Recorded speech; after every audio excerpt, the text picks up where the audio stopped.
सबैलाई जय नेपाल। आज म बोल्छु, नेपाली सुन्छ।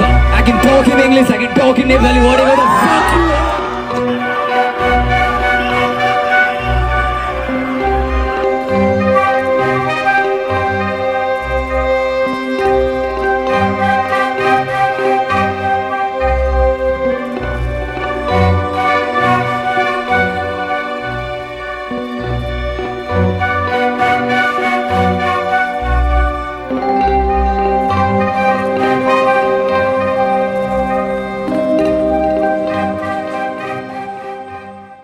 नमस्कार दोस्तों, मैं हूं परवेश और आप देख रहे हैं द भारत खबर। आज हम बात करने वाले हैं नेपाल के उस आंदोलन की जिसने पूरी दुनिया को हिला कर रख दिया। सोशल मीडिया बैन के खिलाफ लाखों युवा सड़कों पर उतरे, सरकार ने प्रदर्शन कुचलने के लिए बल प्रयोग किया। 20 से ज्यादा लोगों की जानें गईं, 400 से ज्यादा घायल हो गए। बैन को वापस लेना पड़ा, पीएम और मंत्रियों का इस्तीफा हो गया, मंत्रियों को दौड़ा दौड़ा कर पीटा, घरों को फूंक दिया गया। इस वीडियो में हम आपको बताएंगे कि नेपाल में सोशल मीडिया पर ऐसा क्या हो रहा था जिससे इतना बड़ा आंदोलन खड़ा हो गया। वो क्या खुलासे सोशल मीडिया पर हो रहे थे जिन्होंने सरकार को इतना डराया कि उसने 26 platforms Facebook, Instagram, x, YouTube सब पर बैन लगा दिया। और कौन है सुमन गुरंग जिनकी एक आवाज पर नेपाल में इतनी बड़ी क्रांति ला दी। सबसे पहले समझिए बैकग्राउंड, बैन क्यों लगा। नेपाल सरकार ने 4 सितंबर 2025 को अचानक फेसबुक, इंस्टाग्राम, एक्स, यूट्यूब समेत 26 सोशल मीडिया प्लेटफॉर्म्स पर बैन लगा दिया। आधिकारिक वजह यह बताई गई कि कंपनियां नेपाल में रजिस्टर नहीं हुई थीं। कम्युनिकेशन मिनिस्टर पृथ्वी सुब्बा गुरुङ की ओर से बताया गया कि हमने इन कंपनियों को कई बार नोटिस दिया लेकिन उन्होंने इग्नोर किया। लेकिन दोस्तों, ये सिर्फ बहाना था, असल वजह कुछ और थी। असल में सोशल मीडिया पर सरकार के खिलाफ एक तूफान उठ रहा था। युवा, खासकर जेनजी, भ्रष्टाचार, नेपोटिज्म, बेरोजगारी, असमानता और कुप्रशासन के खिलाफ आवाज उठा रहे थे। एक तरफ नेपाल का वो युवा था जो 2 वक्त की रोटी के लिए रोजगार को तरस रहा था और दूसरी तरफ नेताओं के वो बच्चे थे जो महंगे महंगे शौक पाले हुए थे, रईसी की नुमाइश कर रहे थे। करोड़ों की शादियां, करोड़ों के गिफ्ट्स, करोड़ों की गाड़ियां उनकी लाइफस्टाइल थी। मोटे तौर पर नेपाल के इन युवाओं के आंदोलन की ये 7 प्रमुख वजह थी। सबसे पहली थी नेपोटिज्म, भाई भतीजावाद और चहेतों को कुर्सी पर बैठाने से नेताओं के बच्चों की विदेशी यात्राएं, ब्रांडेड सामान, शानो शौकत की पार्टियां सोशल मीडिया पर चर्चित होने लगी। दूसरी वजह थी बेरोजगारी, आर्थिक असमानता। बेरोजगारी और महंगाई दर के साथ साथ आर्थिक असमानता बढ़ रही थी। 20% लोगों के पास नेपाल की 56% संपत्ति है। तीसरी वजह थी 3 बड़े घोटाले। 4 साल में 3 बड़े घोटाले सामने आए। 2021 में 54,600 करोड़ रुपए का गिरिबंधु भूमि स्वैप घोटाला, 2023 में 13,600 करोड़ रुपए का ओरिएंटल कोऑपरेटिव घोटाला और 2024 में 69,600 करोड़ रुपए का कोऑपरेटिव घोटाला। इससे युवाओं में सरकार के प्रति आक्रोश बढ़ता जा रहा था। चौथी वजह थी सोशल मीडिया बैन। लोगों को लगा कि उनकी आवाज दबा दी गई है। कई युवा इसके जरिए कमाई भी कर रहे थे। इससे गुस्सा भड़का। 5वां कारण नेपाल पर विदेशी दबाव। ओली सत्ता में आए तो चीन की ओर झुकाव बढ़ा। पहले सरकारों ने कई फैसले अमेरिकी प्रभाव में लिए। सोशल मीडिया बैन के बीच सिर्फ चीनी ऐप टिकटॉक चलता रहा। युवाओं को लगता है कि बड़े बड़े देशों के दबाव में नेपाल मोहरे जैसा इस्तेमाल हो रहा है। छठा कारण था भारत से बढ़ती दूरी। ओली पीएम बने तो लिपुलेख दर्रे को नेपाल के नक्शे में दिखाया। चीन से नजदीकी बढ़ाई। दोनों देशों के संबंध तनावपूर्ण हुए तो नेपाल पर आर्थिक दबाव पड़ा।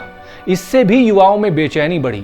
इन्हीं मुद्दों को लेकर युवा हामी नेपाल संगठन के लीडर सुदन गुरुङ की अगुवाई में पोस्ट शेयर कर रहे थे जो सीधे ओली सरकार को निशाना बना रहे थे। यूजर्स फोटोज, वीडियोस और डॉक्यूमेंट्स शेयर कर रहे थे जो दिखा रहे थे कि कैसे सरकारी फंड्स का दुरुपयोग हो रहा है। उदाहरण के लिए कृषि मिनिस्ट्री के प्रोजेक्ट्स में करोड़ों के घोटाले, जहां पैसे तो आवंटित हुए लेकिन काम पर जमीन तक नहीं टूटी। युवा कह रहे थे ये पैसे कहां गए, कुलीन वर्ग की जेब में। ये खुलासे इतने वायरल हो गए कि सरकार को सफाई देनी पड़ी। सोशल मीडिया पर मीम्स, रील्स और थ्रेड्स में दिखाया जा रहा था कि कैसे सत्ता के गलियारों में सिर्फ पॉलिटिशियंस परिवारों के बच्चे नौकरियां और कॉन्ट्रैक्ट्स हथिया रहे हैं। एक वायरल पोस्ट में सुदन गुरुंग ने लिखा कि देश के युवा बेरोजगार घूम रहे हैं, लेकिन मंत्रियों के बेटे बेटियां लग्जरी कारों में घूम रहे हैं। ये नेपोटिज्म के केसेस जैसे हेल्थ मिनिस्ट्री में रिश्तेदारों को प्रमोशन ने आग में घी डाला। लाइव स्ट्रीम्स और वीडियोस में दिखाया जा रहा था कि कैसे पुलिस और लोकल अथॉरिटी भ्रष्टाचार को कवर अप कर रही हैं। एक वीडियो में एक युवा ने दिखाया कि कैसे एक सरकारी ऑफिसर रिश्वत लेते पकड़ा गया। यह कंटेंट एक्स और इंस्टाग्राम पर ट्रेंड कर रहा था। नेपाल करप्शन और #ओली रिजाइन जैसे हैशटैग साथ। युवा कह रहे थे सोशल मीडिया हमारी आवाज है, इसे दबाओगे तो सड़कें बोलेंगी। पोस्ट शेयर हो रहे थे गरीबी, बेरोजगारी और अमीर गरीब की खाई के बारे में। जेनजी कह रहा था सरकार विदेशी एड लेती है, लेकिन वो युवाओं तक नहीं पहुंचती। ये खुलासे दिखा रहे थे कि कैसे कोविड फंड्स और भूकंप रिलीफ का पैसा गायब हो गया। सुदन गुरुंग की संगठन ने ऐसे कई कैंपेन चलाए थे। एक्स पर सर्च करने से पता चलता है कि बैन से ठीक पहले यूजर्स डिसेंट्रलाइज तरीके से ये शेयर कर रहे थे। एक पोस्ट में कहा गया ये प्रोटेस्ट मोनार्की के लिए नहीं बल्कि करप्शन और नेपोटिज्म के खिलाफ है। सुदन गुरुंग जैसे लीडर उभर रहे हैं। ये पोस्ट दिखाते हैं कि सोशल मीडिया पर एकजुटता बन रही थी जो सरकार के लिए खतरा था। दोस्तों, सोशल मीडिया पर ये खुलासे सिर्फ मीम्स नहीं थे, ये सबूत थे जो वायरल होकर इंटरनेशनल मीडिया तक पहुंच रहे थे। सरकार ने बैन लगाकर इसे रोकने की कोशिश की, लेकिन उल्टा जेनजी सड़कों पर उतर आया। अब तक 20 से ज्यादा मौतें हो चुकी हैं और 400 से ज्यादा घायल हैं। नतीजा बैन हटा लिया गया, लेकिन नेपाल में हिंसक प्रदर्शनों से हालात लगातार बिगड़ते गए। प्रदर्शनकारियों ने संसद भवन में आग लगा दी। पीएम ओली, राष्ट्रपति, गृहमंत्री के निजी आवास पर तोड़फोड़ के बाद आगजनी की। पूर्व पीएम शेर बहादुर देउबा को घर में घुसकर पीटा गया। वित्त मंत्री विष्णु पौडोल को काठमांडू में उनके घर के नजदीक दौड़ा दौड़ा कर पीटा गया। इस हिंसा में अब तक 22 लोग मारे जा चुके हैं, जबकि 400 से ज्यादा लोग घायल हैं। पीएम ओली समेत तमाम मिनिस्टरों ने इस्तीफा दे दिया। पीएम ओली हेलीकॉप्टर से काठमांडू छोड़कर अंडरग्राउंड हो गए। नेपाल में आंदोलनकारी सोशल मीडिया के जरिए बालेन शाह को अगला पीएम बनाने की मांग कर रहे हैं। अभी वो काठमांडू में मेयर हैं। दोस्तों, सुदन गुरुंग की अगुवाई में जेनजी का यह आंदोलन जो सोशल मीडिया बैन से शुरू होकर भ्रष्टाचार और कुप्रशासन के खिलाफ एक बड़े विद्रोह में बदल गया, इसने नेपाल सरकार को झुकने पर मजबूर कर दिया। प्रधानमंत्री केपी शर्मा ओली का इस्तीफा, सोशल मीडिया बैन का हटना और मंत्रियों के इस्तीफे, ये सब युवाओं की ताकत का प्रमाण है।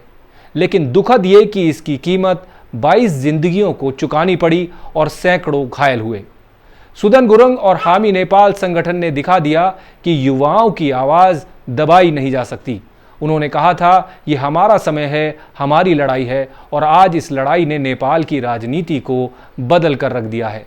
दोस्तों, इस नेपाल के इस पूरे एपिसोड पर आप क्या सोचते हैं? कमेंट्स में ज़रूर बताएं और इस वीडियो को शेयर कीजिए। आप देख रहे हैं द भारत खबर। हमारी खबरों के अपडेट्स पाने के लिए चैनल को सोशल मीडिया प्लेटफॉर्म्स पर फॉलो कर लीजिए। नमस्कार।